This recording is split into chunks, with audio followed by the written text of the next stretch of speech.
कैसे हैं आप लोग। तो आज के इस वीडियो में हम देखने वाले हैं capacitance of A partially field capacitor. इसका मतलब स्टूडेंट की कैपेसिटर पैरेलल प्लेट कैपेसिटर होगा और उसके अंदर कुछ जगह पे डाइलेक्ट्रिक को फिल कर दिया जाए, मतलब पूरे थिकनेस में ना किया जाए, कुछ जगह पे कर दिया जाए, 2-3 डाइलेक्ट्रिक कर दिया जाए, तो उसका कैपेसिटेंस क्या होगा। तो स्टूडेंट अगर आप क्लास 12th में हैं तो हमने आपके लिए एक प्लेलिस्ट प्रिपेयर किया है जिसके अंदर क्लास 12th के सारे डेरिवेशन हम एक ही प्लेलिस्ट में लेके आ रहे हैं। उसी सीक्वेंस में स्टूडेंट ऑलरेडी 14 डेरिवेशन हम अपलोड कर चुके हैं इस चैनल पे। तो अगर आपने अभी तक चैनल को सब्सक्राइब नहीं किया है तो जरूर सब्सक्राइब कर लो, उस पर आपको इस तरह से सारे डेरिवेशन एक ही जगह मिलते रहेंगे। तो चलिए स्टूडेंट आज के अपने इस डेरिवेशन को शुरू करते हैं। तो सबसे पहले मैं एक पैरेलल प्लेट कैपेसिटर ले लेता हूँ स्टूडेंट, और इसके ऊपर मान लीजिए चार्ज सिग्मा प्लस है और सिग्मा माइनस है। आप जानते हैं स्टूडेंट कोई भी पैरेलल प्लेट कैपेसिटर होगा, जैसे ही आप उसको बैटरी से कनेक्ट करेंगे तो यहाँ पे एक आपका चार्ज डेंसिटी आ जाएगा, एक पे प्लस आ जाएगा और दूसरे पे माइनस आ जाएगा। तो स्टूडेंट इसके वजह से कुछ प्री रिक्वेस्ट है जो आपको मालूम होगा। पहला होता है कि ये जो ई नॉट इसके बीच में इलेक्ट्रिक फील्ड क्रिएट होगी वो कितनी होगी, तो इलेक्ट्रिक फील्ड क्रिएट होगी Q upon A epsilon not.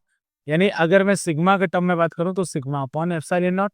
तो हालांकि हम ये वाले नोटेशन को ज्यादा प्रीफर करेंगे। दूसरी बात, एक चीज आपको पता होगी कि अगर मुझे इस कैपेसिटर के क्रॉस वोल्टेज लिखना है तो इसके बीच में जितने डिस्टेंस में इलेक्ट्रिक फील्ड है इनटू डी करना होगा। डी मतलब डिस्टेंस, ई मतलब उस डिस्टेंस में जो इलेक्ट्रिक फील्ड है वो। तो student V equal to E into D होता है, ये भी आपको याद रखना पड़ेगा। और एक और बात कि अगर डाइलेक्ट्रिक कांस्टेंट के है तो उसके अंदर इलेक्ट्रिक फील्ड कितना होगा, ई नॉट बाई के। ये सब बातें अगर आपको याद है स्टूडेंट तो अब डेरिवेशन हम शुरू कर सकते हैं। डेरिवेशन यहाँ से है। क्वेश्चन मान लीजिए इसके अंदर मैंने कुछ डाइलेक्ट्रिक फिल कर दिए, जैसे एक डाइलेक्ट्रिक मान लीजिए इसका T1 थिकनेस का है, दूरी फिल करके दिखा रहा हूँ। अगर उससे ज्यादा भी होगा स्टूडेंट तो मैं आपको तरीका बता दूंगा। और यहाँ पे मान लीजिए एक और डाइलेक्ट्रिक मैंने फिल किया, ये T2 थिकनेस का है और इसका कांस्टेंट K2 है। ठीक है ना, 3 रहेगा तो आप बस प्रोसीजर समझ लीजिए, सेम प्रोसीजर आपको फॉलो करना है। तो स्टूडेंट आपको यहाँ पे एक सिंपल सी बात समझेंगे तो एक लाइन में इसका डेरिवेशन हो जाएगा। मैं इन दोनों प्लेट के बीच में पोटेंशियल लिखना चाहता हूँ। तो अगर मान लीजिए यहाँ पे अच्छा डिस्टेंस कितना मानते हैं, प्लेट के बीच में डिस्टेंस कितना मानते हैं स्टूडेंट, डी। तो मान लीजिए कि अगर मैं T1 और T2 इनका थिकनेस है तो कितने स्पेस में एयर होगा, कितने डिस्टेंस में एयर होगा, मतलब कितने थिकनेस में एयर होगा। तो एयर कहाँ कहाँ होगा, जहाँ डाइलेक्ट्रिक नहीं होगा वहां एयर होगा। तो ये वाली जगह पे एयर है, ये वाली जगह पे एयर है, ये वाले जगह पे एयर है।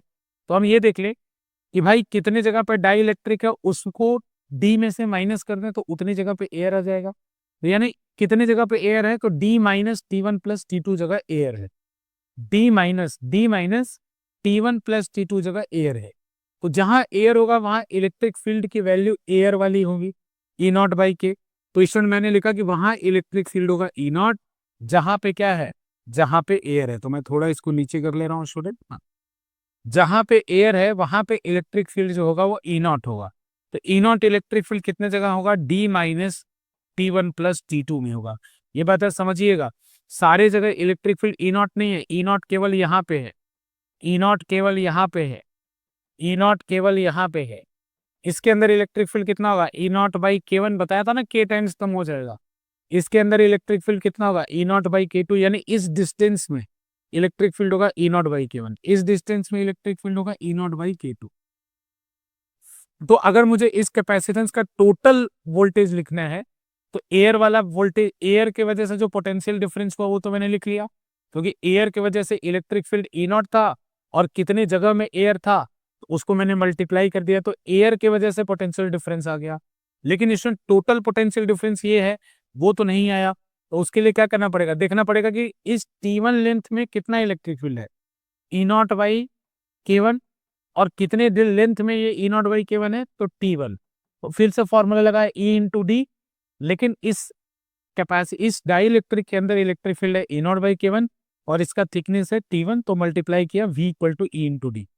फिर उसके बाद स्टूडेंट सिमिलरली अगले वाले में कितना होगा, तो ई नॉट बाई K2, इसके अंदर कितना इलेक्ट्रिक फील्ड है, ई not by K2 into T2। अब एक बात समझिए स्टूडेंट, अब अगर मैं यहां से देखिए तो सबके बीच में मैंने जितने भी स्पेस थे इस कैपेसिटर के बीच में सबके वजह से पोटेंशियल लिख लिया, तो वहीं इसके टोटल पोटेंशियल होगा, पोटेंशियल डिफरेंस होगा इस कैपेसिटर के क्रॉस।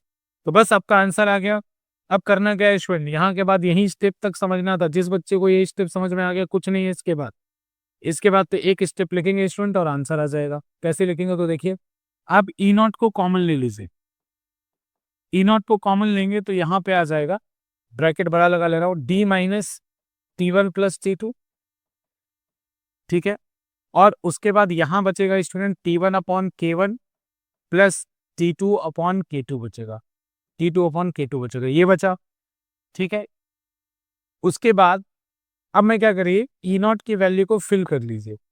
ई नॉट की वैल्यू फिल कर दीजिए ऊपर से, तो v इज इक्वल्स टू आ जाएगा q upon A epsilon not, और ये वाला टर्म एज इट इज नीचे कॉपी हो जाएगा, ठीक है। तो अब आपको क्या चाहिए, कैपेसिटेंस। कैपेसिटेंस का फॉर्मूला क्या होता है स्टूडेंट, कैपेसिटेंस का फॉर्मूला होता है q बाई वी। तो q बाई वी मुझे निकालना है, तो देखिए कैसे निकालूं, इस पूरे टर्म को ये मल्टीप्लाई में है, तो इस v को नीचे भेज दूं।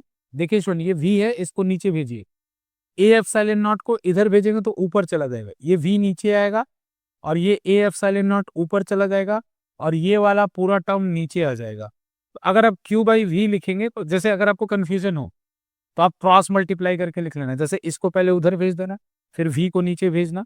तो मैं डायरेक्ट कर रहा हूँ, इस v को नीचे भेजा, ए एप्सिलॉन नॉट को इधर भेजा, क्योंकि जो डिवाइड में है इधर आके मल्टीप्लाई हो जाएगा, तो इस तरह से कर रहा हूँ मैं।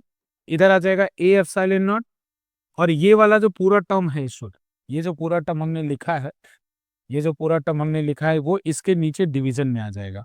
डिवीजन में आएगा तो कितना आएगा, डिवीजन में आएगा तो आएगा D minus T one plus T two, ठीक है ना, plus T one upon K one plus T two upon K two, और ये इधर नीचे डिवाइड हो गया, ये देखिए ये नीचे ऐसे डिवाइड हो गया। डिवाइड होने के बाद इस तरफ क्या बचेगा, इस तरफ बचेगा q बाई वी, क्योंकि v इधर आया है, ए एप्सिलॉन नॉट ऊपर गया है, और ये पूरा टर्म नीचे आया है, और इसी को हम लोग क्या बोलते हैं स्टूडेंट, कैपेसिटेंस। तो ये इसका कैपेसिटेंस। तो डायरेक्ट आप फॉर्मूला याद रखिएगा कि इस केस में कैपेसिटेंस का फॉर्मूला क्या होता है। तो कैपेसिटेंस का फॉर्मूला होता है C is equals to A epsilon not upon जितने लेंथ में एयर है, D minus T one plus T two, और इसके बाद plus T one upon K one plus T two upon K two. अब स्टूडेंट देखो, कॉमन सेंस से अगर दो से ज्यादा होता तो क्या करते, अगर दो से ज्यादा होता तो भी तो लिख लेते। अगर मान लो दो से ज्यादा, मान लो तीन होते, मान लो तीन भर दिया होता तो क्या होता, तीन भरा होता। अगर तीन डाइलेक्ट्रिक होता, मैं लिख के बता रहा हूँ कॉमन सेंस से, कभी एग्जाम में तीन आ जाए तो कुछ नहीं होता, ए एप्सिलॉन नॉट अपॉन यहाँ होता D minus T one plus T to plus T three, एक और आ जाता, और यहाँ पे क्या होता, यहाँ पे तो होता student T one upon K one plus T two upon K two plus T three upon K three, खत्म।